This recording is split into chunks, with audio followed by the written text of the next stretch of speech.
ब्रज में, हो ब्रज में, हो ब्रज में वैरई जय। नमस्कार, मैं हूं दिवाकर त्रिपाठी और आप देख रहे हैं न्यूज़ 7 हिंदी। सबसे पहले तो सभी लोगों को, देश और प्रदेश के जितने भी वासी हैं, सभी को श्री कृष्ण जन्मोत्सव की हार्दिक बधाई। वैदिक पंचांग के अनुसार आज यानी 16 अगस्त को भगवान श्री कृष्ण को समर्पित जन्माष्टमी का पर्व मनाया जा रहा है।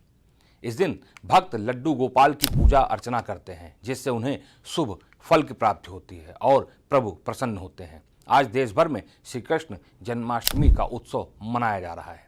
भगवान कृष्ण का जन्म भाद्रपद कृष्ण की अष्टमी तिथि को हुआ था।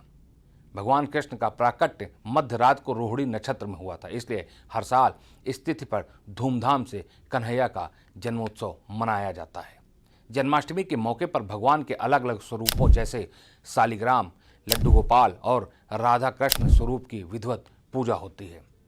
इस दिन भक्त निर्जला उपवास रखते हैं, फिर रातकाल के शुभ मुहूर्त में खीरे से कान्हा का जन्म कराते हैं, उन्हें पंचामृत से स्नान कराते हैं और सुख समृद्धि की प्रार्थना करते हैं। तिथि और शुभ योग। इस वर्ष अष्टमी तिथि 15 अगस्त 2025 की रात 11:48 से प्रारंभ होकर 16 अगस्त की रात 9:34 पर समाप्त हो रही है।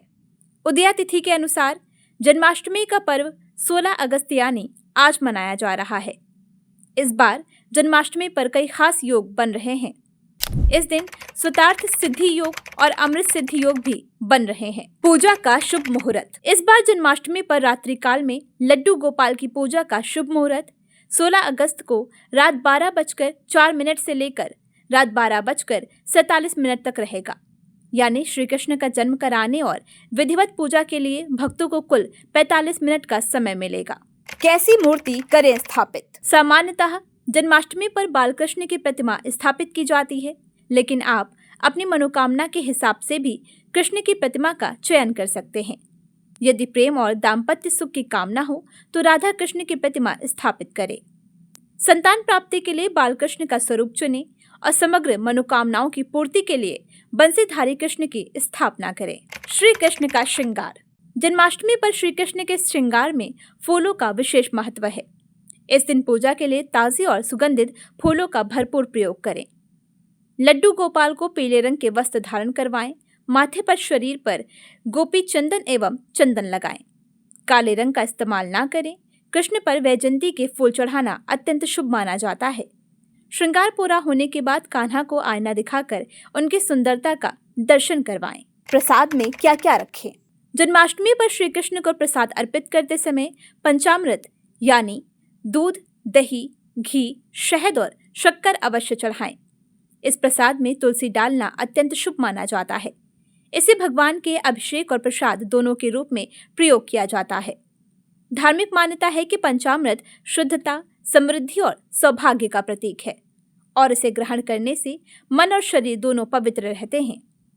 इसके साथ मेवा, माखन और मिश्री का भोग लगाएं। कई स्थानों पर धनिये की पंजीरी भी अर्पित की जाती है। इस दिन कई तरह के पूर्ण सात्विक भोजन भी श्री कृष्ण को अर्पित किए जा सकते हैं। व्रत और नियम। कृष्ण जन्माष्टमी पर सुबह स्नान करके व्रत या पूजा का संकल्प लें। ये व्रत निर्जला रखा जाता है। व्रती दिन में सिर्फ एक बार जल ग्रहण कर सकता है। हालांकि कुछ परिस्थितियों में जलाहार या फलाहार भी व्रत रखा जा सकता है। इस दिन पूर्णतः सात्विक रहें। मध्य रात्रि में खीरे से बाल गोपाल का जन्म कराएं, फिर कान्हा की धातु निर्मित प्रतिमा को किसी पात्र में रखें। उन्हें दूध, दही, शहद, शक्कर और अंत में घी से पंचामृत स्नान कराएं, फिर जल से स्नान कराएं। श्री कृष्ण को पीताम्बर, पुष्प और प्रसाद अर्पित करें। ध्यान रखें कि अर्पित की जाने वाली चीजें शंख में डालकर ही अर्पित करें। व्रत या पूजा करने वाला व्यक्ति इस दिन काले या सफेद वस्त्र धारण ना करे।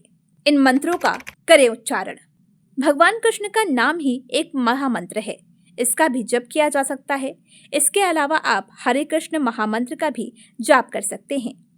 जीवन में प्रेम और आनंद के लिए मधुराष्ट का पाठ करें। श्री कृष्ण को गुरु रूप में प्राप्त करने के लिए श्रीमद् भगवद गीता का पाठ करें। अपनी समस्त कामनाओं को पूर्ण करने के लिए गोपाल सहस्त्र नाम का पाठ भी कर सकते हैं। हर बार की तरह इस बार भी श्री कृष्ण जन्माष्टमी की धूम पूरे देश में बड़े ही धूमधाम से मनाई जा रही है। न्यूज़ 7 हिंदी की तरफ से भी आप सभी प्रदेश एवं देशवासियों को श्री कृष्ण जन्मोत्सव की बहुत बहुत बधाई।